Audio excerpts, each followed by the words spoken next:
다 같이 기도하시겠습니다. 하나님, 오늘 성령 강림 16주째이면서 반갑고 기쁜 주님의 날, 우리 모두 주님 전에 나와 예배하오니 주님 홀로 영광 받으시옵소서.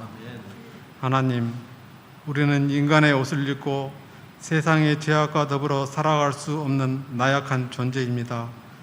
늘 불평과 불만으로 투덜대고 살지만 볼 수 있고 들을 수 있으며 먹고 마시는 것 등 소소한 일상이지만 모든 것이 다 하나님의 은혜임을 생각하며 늘 감사하고 즐겁고 기쁘게 살게 하옵소서. 하나님, 세상의 유혹과 시험 환난이 다가올 때 광야에서 마귀에게 시험 받으시던 예수님처럼 늘 말씀으로 이겨내게 하시고 하나님의 뜻과 서로 상충될 때 과감하게 하나님의 뜻을 선택할 수 있는 지혜와 용기를 주옵소서. 하나님께서 36년 전 주님을 머리로 이 터 위에 아름다운 성전을 세우시고 암탉이 병아리 품듯 죄인된 우리를 꼭 품으신 줄 믿습니다. 왕궁의 첫날보다도 주님 품 안에서 하루가 좋사오니 우리를 멀리하지 마시고 꼭 품어주소서. 교회가 세월이 지나면서 많은 은혜를 받았건만 그동안 어렵고 슬픈 일도 있었습니다. 하지만 비온 뒤 땅이 굳건해지듯이 더욱더 단단한 반석 위에 서게 하시옵소서. 우리 성도들 또한 가다가 아니 가면 아니 가만 못하다는 속담처럼 주님을 꼭 붙잡아 최후 승리자가 되게 하소서.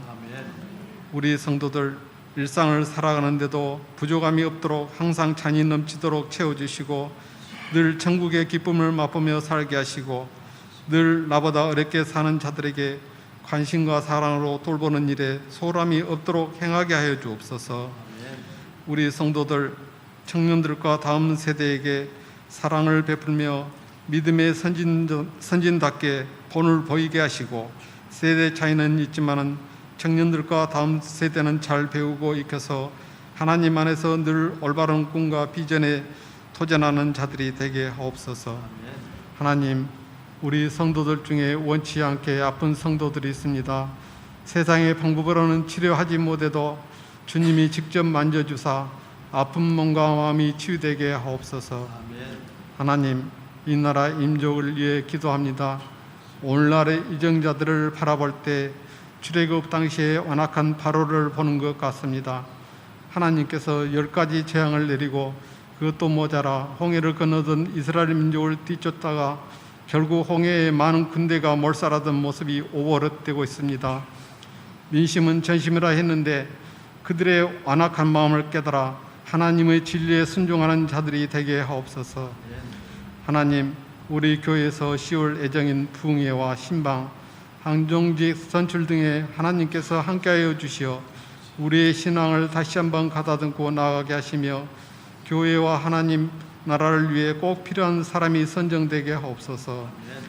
늘 교회를 이끌어가시는 목사님을 비롯한 교육자들 영육간에 강건하게 하시고 오늘 예배 시간에 선포되는 말씀이 우리 폐부 깊숙이 스며들어 영혼을 살리는 말씀 되게 하옵소서.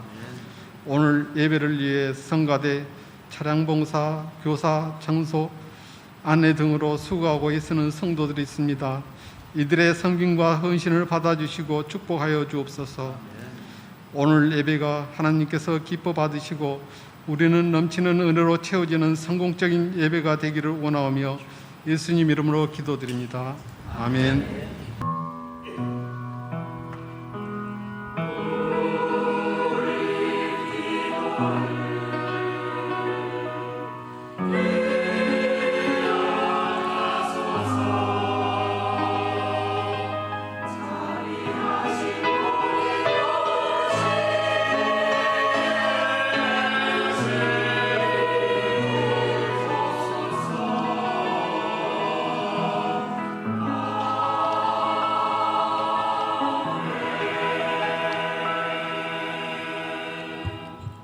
성령 강림 후 16째 주일인 오늘 우리에게 주신 하나님의 말씀은 신약성서 마태복음 5장 4절 말씀입니다.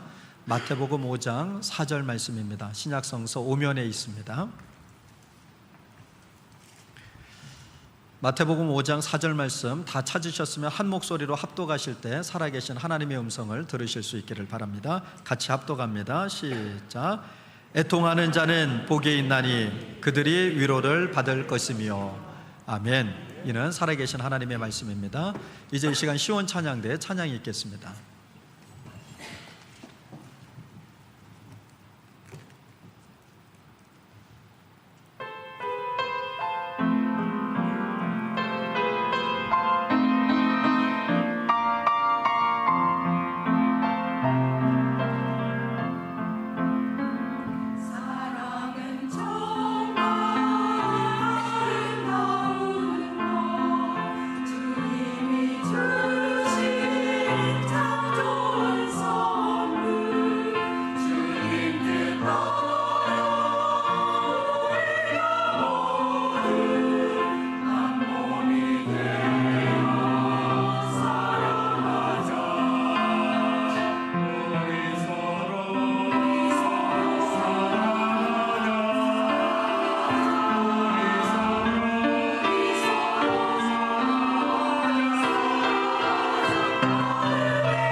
오늘도 여러분들에게 또 하나님의 은혜와 평강이 함께 하시기를 빕니다. 오늘 우리가 함께 읽은 말씀은요, 너무나 잘 아는 말씀이죠. 팔복의 말씀입니다. 애통하는 자는 복이 있으니 그들이 위로를 받을 것입니다 라는 말씀입니다. 오늘 이 말씀을 통해서 우리가 함께 나누고자 하는 건요, 예수님이 능력이 있는 분이라는 겁니다. 무슨 능력이 있나 라고 봤더니 우리를 위로하시는 능력이 있답니다. 오늘 그 얘기를 조금 나눠볼까 합니다. 인생을 살다가 보면 우리가 크든 작든 간에 슬픔을 경험하죠. 또 고난의 길 피할 길이 없습니다. 내 눈에는 다 평안해 보이죠. 그리고 나만 힘들어 보입니다. 나만 어려운 일을 겪는 것 같아 보일 때가 있어요. 그런데 평안해 보이는 사람도 만나서 이렇게 이야기 나누다 보면 나름대로 고민이 있고 또 아픔도 있고 슬픔도 있더라는 겁니다. 세상살이 삶이 참 그렇게 쉽지 않습니다. 안 살아내려고 그러는 게 아니라 살아내려고 하면 할수록 더 어려운 것 같아요. 네. 산 하나 넘었더니 또 산이 기다리고 있고, 또 산 하나 넘으니 또 산이 기다리고 있고, 이제는 이 산은 마지막이겠지, 이 정도 나이 먹고 이 정도 인생 살았으니 더 이상 힘들고 어려운 일은 없겠지 라고 싶지만, 인생길 끝에 만나는 또 산이 있습니다. 우리 여정에 수많은 도전과 아픔이 있다라는 얘기예요. 그래서 오늘 말씀에 주님은 이렇게 얘기합니다. 애통하는 자는 복이 있다. 근데 여러분, 이 말이 믿어지십니까? 슬픈 일을 만나는데 무슨 복이 되겠어요? 내가 견디기 어려운 일을 만났는데 그게 하나님 복이라고 얘기하시는 거거든요. 근데 그게 믿어지십니까? 이걸 우리가 어떻게 이해해야 될까요? 고난이 복이 된다라고 얘기를 자꾸 하세요. 근데 우린 고난 받고 싶지 않거든요. 힘들고 싶지 않고 슬픔 당하고 싶지 않고. 그런데 주님은 복이 있다 이렇게 얘기를 하시네요. 그럼 우리 이거 어떻게 이해해야 될까라고 하는 겁니다. 우리는 고통을 당할 때 그 고통이 너무 깊어서 벗어나고 싶지만 벗어나지 못할 때가 있죠. 아무리 애쓰고 수고해봐도, 세상 말로 바둥바둥해도 좀처럼 벗어나지 못하는 그런 인생의 어려움들을 만납니다. 예를 들자면 사랑하는 사람의 갑작스러운 죽음, 준비는 하고 있었지만 그래도 내 곁을 떠날 때 참 그 슬픔이 깊습니다. 아마 자녀들 입장에서 보면 부모님이 그럴 겁니다. 저는 그래서 장례식장에 가서 호상입니다라는 말을 절대 하지 않습니다. 우리는 가끔 그런 얘기들 쓰시죠. 요즘은 장례식장에 가서 70대가 돌아가셨다 이렇게 보면 참 너무 안타까워요. 너무 일찍 돌아가셨다 이렇게들 표현해요. 웬만하면 다 80 넘으시고 80도 아직은 청춘이죠. 네, 여기저기 좀 고장나서 아픈 데가 있지만 그래도 요즘 같으면 80대도 한참이십니다. 그러니까 7, 80에 이렇게 세상 떠난다고 그러면 참 아쉬워요. 근데 여러분, 자녀들이 내 부모가 100세가 넘어서 세상 떠나도 아쉬운 건 아쉬운 겁니다. 얼마나 또 그립겠어요. 다 잊고 사는 것 같고, 이제 나도 부모 돼서 살아가니 자식들 건사하느라고 아이고 내 부모 기억할 틈도 없지 싶지만, 나름대로 그 부모님과 함께 했던 시간들이 이렇게 지나가거나 또는 다가오면 불쑥불쑥 떠오릅니다. 그럴 때 참 아프죠. 또 슬프고, 또 요즘 같으면 참 경제적인 어려움이 그렇습니다. 요새 10,000원짜리 한 장 들고 가서 장 볼 수가 없죠. 분명히 카드 결제하고 수십만 원 쓰고 들어와서 장바구니 열어서 정리할 때 보면 별게 없어요. 그만큼 이제 물가도 많이 올랐고, 또 사실 일자리도 많이 없죠. 우리 청년들도 가만히 보면 광주 떠나는 이유가 있어요. 다른 거 아니죠. 먹고 살 게 없어요. 열심히 공부했는데 내가 나온 전공 또 학교 졸업하고 나서 거기에 맞는 직장 광주에서 구하기가 어렵다는 겁니다. 그래서 서울살이 또는 대도시 가서 사는 거 쉬워서 가는 게 아니라 먹고 살려면 어쩔 수 없이 또 가는 겁니다. 근데 막상 가서 보니까 어때요? 거기에 삶도 쉽지 않죠. 여기서 100만 원 벌어서 사나 거기 가서 1,000만 원 벌어서 사나 사는 건 다 비슷비슷해 보입니다. 또 사람과 사람이 얽혀서 살다가 보니까 여러분, 원하든 원치 않든 간에 관계 속에서 오는 갈등과 상처들이 있습니다. 부모와 자식 간에 등지고 사는 가정도 있고요. 또 그렇게 친하게 지냈던 친구가 하루아침에 왼수가 되는 경우도 있습니다. 부부가 갈라서는 건 요즘 흔한 일이 돼버렸고요. 이런 관계에서 우린 참 많은 상처들을 입기도 하고 또 내가 상처를 주기도 합니다. 이 모든 것들은 우리를 무너뜨릴 만큼 무게를 지닌 고통들이죠. 그래서 이런 일들을 겪으면 참 힘듭니다. 잘 견디고 왔다라고 생각되는데 내가 못 견디는 일들이 존재하더라는 겁니다. 이것만큼은 내가 다른 사람들보다도 잘 견디는데 또 다른 사람들은 다 견디지만 나는 못 견디는 그런 일들이 있어요. 그 순간 우리는 인간의 한계를 절감하게 됩니다. 그러면서 난 너무 연약하구나, 내 믿음이 별로 없구나, 이런 생각들이 자꾸 파고들면서 우리가 점점 더 작아지는 느낌을 갖습니다. 근데 예수님이 오늘 이렇게 말씀하시는 거예요. 우리의 그 약함 속에, 우리의 그 고통 속에, 우리의 그 애통함 속에 복이 있다. 그런데 너무 힘드니까 이 말이 안 들리는 거죠. 또 안 믿어지는 거예요. 여러분, 애통하는 자라고 하는 건 스스로의 힘으로 그 슬픔을 이겨낼 수 없다라고 인정하는 사람을 의미합니다. 그러니까 내 힘으로는 이 슬픔을, 내 힘으로는 이 아픔을, 내 힘으로는 이 고난의 자리를 벗어날 수 없어, 이겨낼 수 없어 라고 포기하는 게 아니라 인정하는 거예요. 그 인정한다라는 건 뭘까요? 누군가 대신해 줘야 된다라는 걸 고백하는 거예요. 여러분, 우리가 우리의 한계를 인정할 때 그리스도 예수의 능력이 드러나는 통로가 됩니다. 내가 할 수 있어가 아니라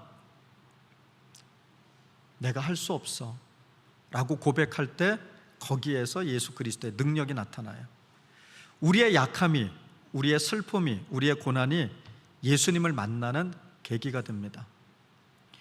우리의 슬픔이 깊어질수록 우리는 더 예수님께로 가까이 나가게 됩니다. 그분은 우리의 고통을 모르는 분이 아니시기 때문이에요. 이미 십자가에서 가장 극심한 고통을 경험하셨어요. 그래서 우리가 살아가는 삶의 자리에서 만나는 고난이 얼마나 고통스러운지를 알고 계시는 분이에요. 우리의 모든 슬픔, 고통을 그래서 예수님께서 대신 짊어지십니다. 그러므로 우리가 애통할 때 예수님은 그 어떤 누구보다도 우리의 마음을 잘 아시고 우리에게 참된 위로를 주시는 분이라는 거예요. 사랑하는 성도 여러분, 우리의 고통 속에서 예수님의 위로를 구하십시오. 그분께서 우리의 눈물을 닦아주시고 또 우리의 마음을 어루만져 주실 거예요. 우리의 약함 속에 그리스도 예수의 능력이 담겨져 있다라고 하는 걸 신뢰하십시오. 우리는 한계를 가지고 있지만 그분의 능력에는 한계가 없습니다. 그래서 우리는 전지전능하시다라고 표현하잖아요. 또한 하나님께서는 우리의 약함을 통해서 우리만 위로하시는 것이 아니라 우리를 위로하시고 우리가 그 위로를 경험함을 통해 다른 이들을 위로할 수 있게 하시는 은혜를 베푸십니다. 고린도후서 1장 4절에서 사도 바울을 통해 주님은 이렇게 말씀합니다. 그가 모든 환난 중에서 우리를 위로하사 우리로 하여금 하나님께 받은 위로로서 모든 환난 중에 있는 자들을 능히 위로하게 하시는 이시라. 아멘. 우리가 받는 위로가 있는데 우리가 받는 그 위로는 우리만을 위한 것이 아니라 그 위로를 통해서 하나님은 다른 사람들에게도 동일하게 그 위로가 흘러가기를 원하신다라는 거예요. 성도 여러분, 우리의 삶에 어떤 고통이 있더라도 그 속에서 예수님의 위로를 경험하기를 바랍니다. 그리고 그 위로가 우리를 통해서 다른 사람들에게 흘러가기를 기도합니다. 우리는 약하지만 그리스도는 강합니다. 내가 그리스도 밖에 있을 때는 슬픔 가운데, 고통 가운데 그대로 노출되어 그대로 모든 걸 나 스스로 해결해 가야 하지만 우리가 예수 그리스도 안에 있으면 이제 그건 내 몫이 아니라 예수님의 몫이 되는 거예요. 우리의 약함 속에 담겨져 있는 예수 그리스도의 능력을 경험하는 은혜가 오늘 우리 모두에게 임하기를 간절히 축원합니다. 우리가 살아가면서 느끼는 인생의 무게가 참으로 무겁지 않습니까? 때로는 앞날에 대한 불안과 두려움이 우리를 짓누릅니다. 노력하지 않는 게 아니에요. 최선을 다합니다. 그럼에도 불구하고 여전히 우리의 앞길이 불안합니다. 불투명합니다. 또 인간 관계에서 오는 갈등과 또 마음속 깊은 곳에 자리 잡는 그 상처들이 우리를 지치게 합니다. 나는 정말 최선을 다해서 하나님의 말씀 앞에 순종하여 사랑하고 용서하고 화해하고 용납하며 살려고 노력하는데 상대방은 꿈쩍을 하지 않아요. 아무리 두들겨도 좀처럼 문을 열지 않을 때 우리 너무나 지칩니다. 그럴 때마다 우리는 어떻게 해야 될까요? 오늘 말씀은 우리에게 그 답을 명확하게 주면서 특별히 시편 55편 22절을 통해서도 우리에게 위로의 말씀을 주십니다. 이렇게 얘기합니다. 내 짐을 여호와께 맡기라. 그가 너를 붙드시고 의인의 요동함을 영원히 허락하지 아니하시리로다. 아멘. 여호와께 우리의 짐을 맡기라는 거예요. 내가 지고 있는 짐이 무엇이 되었든지 간에 주님께 맡기면 주님께서 우리를 붙들어 주시고 의인의 요동함을 허락하지 아니하신다라는 거예요. 마음이 흔들리지 않도록 우리를 굳게 세우신다고 말씀합니다. 우리의 인생에는 각자의 짐이 있어요. 경제적인 문제든 자녀의 문제든 인간관계에서 오는 갈등과 상처든 그 짐들이 우리를 무겁게 하고 또 때로는 그 무게 때문에 주저앉고 싶을 때가 있습니다. 하지만 예수님께서는 그 짐을 우리가 혼자 지고 가기를 원치 않으십니다. 그분은 우리의 짐을 대신 들어주시기 위해서 이 땅에 오셨습니다. 여러분, 우리의 짐이 아무리 무겁고 복잡해 보여도 그 짐을 예수님께 맡기면 어떻게 될까요? 예수님은 그 짐을 우리의 어깨에서 내려놓고 대신에 그 짐을 지고 가십니다. 여기서 우리가 할 일은 단 한 가지입니다. 바로 믿음으로 우리의 짐을 예수님께 맡기는 겁니다. 예수님께 우리의 짐을 맡길 때 오늘 우리에게 찾아오는 하나님의 은혜가 있습니다. 바로 놀라운 평안이죠. 요한복음에서는 이렇게 얘기합니다. 세상이 줄 수도 없고 세상이 알 수도 없는 평안이라고 말입니다. 맛본 사람만이 알죠. 정말 주님 의지하고 주님께 내 짐을 맡겼을 때 찾아오는 평안을 누린 사람만이 아는 평안입니다. 우리가 더 이상 혼자서 그 짐을 지지 않아도 되기 때문에 찾아오는 평안이 있다는 거예요. 나 홀로 걸어가면 외롭고 힘들고 어려운데 누군가 한 사람만 같이 가도 그 길은 참 쉽죠. 저는 시골 출신인데요. 제가 자랄 때만 해도 제가 시골 출신이라도 저희 집은 읍내에 있습니다. 저희 집은 읍내에 있어요. 그래서 그런데 저희 친구들 보면 보통 학교 한번 나오고 읍내 한번 나오려면 보통 10리를 걸어서 나옵니다. 10리면 몇 킬로죠? 4km씩 걸어 다녀요. 그리고 그보다도 더 먼 친구들도 있습니다. 그러니까 그냥 예사로 걸어 다니는 거예요. 그런데 말이 4km죠. 어린 나이에 그 4km는요, 여러분 40km 같을 거예요. 얼마나 먼저. 그런데 친구들이 같이 걸어가면요, 금방 갑니다. 시간 가는 줄도 모르고 힘든 줄도 모르고 가요. 그런데 그 길을 혼자 걸어가면요, 얼마나 힘이 드는지 몰라요. 주님이 그러시는 거예요. 이 땅에 우리를 보내셨을 때 우리를 홀로 보내지 아니하시고 주님이 그 길을 같이 가신다는 거예요. 그리고 같이 가시면서 어떻게 해요? 무겁지, 내가 대신 짊어줄게. 그리고 우리 가방을 메시는 거예요. 슬픔의 짐도, 고통의 짐도, 아픔의 짐도 예수님이 대신 짊어지고 가자. 그리고 우리의 손을 붙들고 주님 가신다는 거예요. 그래서 마태복음 11장 28절에서 이렇게 얘기합니다. 수고하고 무거운 짐진 자들아 다 내게로 오라. 내가 너희를 쉬게 하리라. 아멘. 그렇습니다. 우리의 삶에 어떤 무거운 짐이 있더라도 예수님께 맡기면 그분은 우리에게 평안을 누리게 하신다라는 거예요. 지금 여러분 마음속에 어떤 짐이 있습니까? 좀처럼 해결되지 않는 짐이 아직도 남아 있습니까? 그 짐을 스스로 혼자 지고 가려고 하지 마십시오. 여러분 혼자서 지고 갈 짐이 아닙니다. 예수님께 그 짐을 맡기십시오.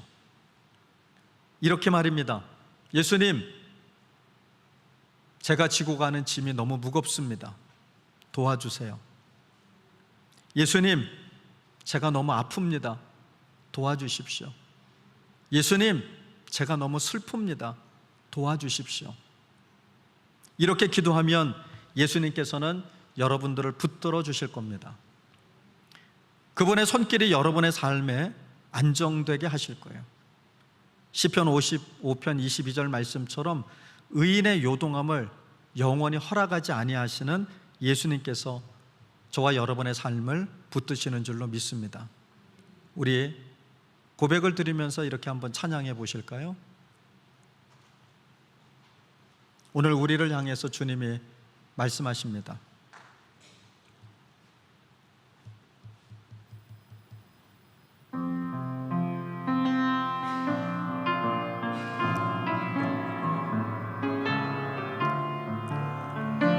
예수님께 우리의 짐을 다 내려놨으면 좋겠습니다. 짐이 무거우냐? 짐이 무거우냐 홀로 지고 가기에 험한 데로 갈까 두렵지는 않느냐 온갖 일에 매여 고달프지 않느냐 주가 도우시리 요청만 하면 우리 기도를 언제 어디나 들으시며 큰 사랑으로 감싸주시고 동행하니 내가 실망할 때 기억해야 할 것은 예수께 가면 주 내게 오시리. 아멘. 그렇습니다. 우리의 짐이 아무리 무거워도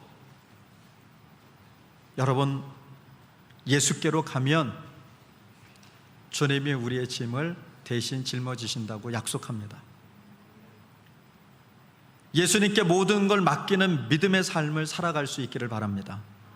그 믿음이 우리를 강하게 하고 우리를 지켜주는 방패가 될 겁니다. 시인은 자신의 인생에서 그런 하나님을 경험하며 이렇게 고백합니다. 주는 나의 방패시요 요새시요 산성이시요 바위가 되신다라고 말입니다. 믿음으로 예수님께 맡길 때 오늘 우리의 그 약함 속에서 그리스도의 능력을 경험하게 됩니다. 이제 여러분 맡기는 믿음으로 예수님께로 나가십시오. 여러분의 모든 짐을 예수님께 맡기십시오.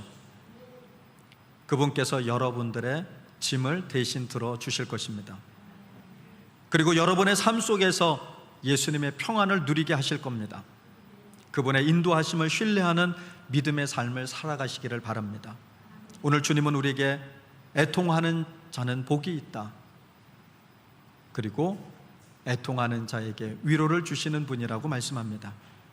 우리의 약함 속에서 그리스도의 능력이 더욱 분명하게 드러남을 믿고 우리의 모든 걸 예수님께 맡기며 나가실 때 오늘 그 우리의 연약함을 강하게 하시고 또 우리의 필요를 따라 공급해 주실 겁니다.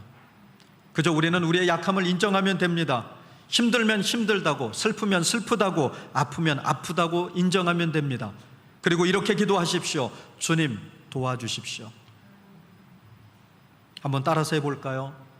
예수님, 제 짐이 너무 무겁습니다. 도와주십시오.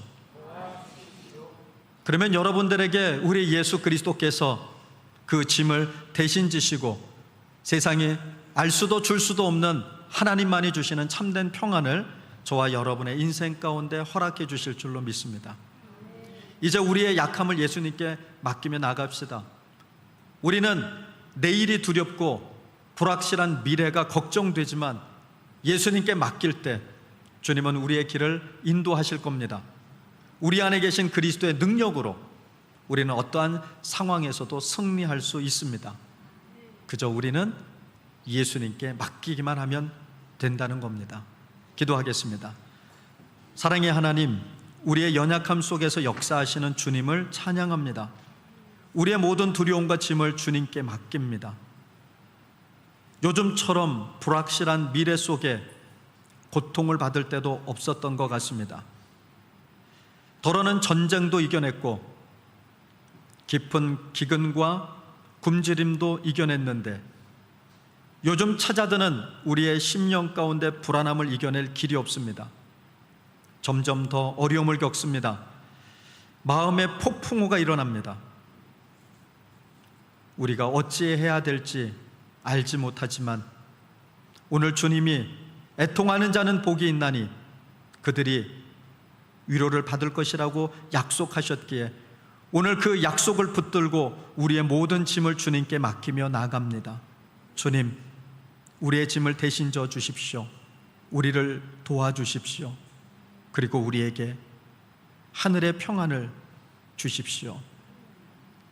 그리고 그 평안을 나만 누릴 것이 아니라 고통 중에 있는 다른 이들과 그 위로를 나눌 수 있는 우리 모두가 되게 하옵소서. 우리의 약함을 통해 주님의 능력이 더욱 온전히 드러나게 하시고 우리의 삶 속에서 주님의 영광을 나타나게 하시기를 원하옵고 예수님의 이름으로 기도를 드립니다. 아멘.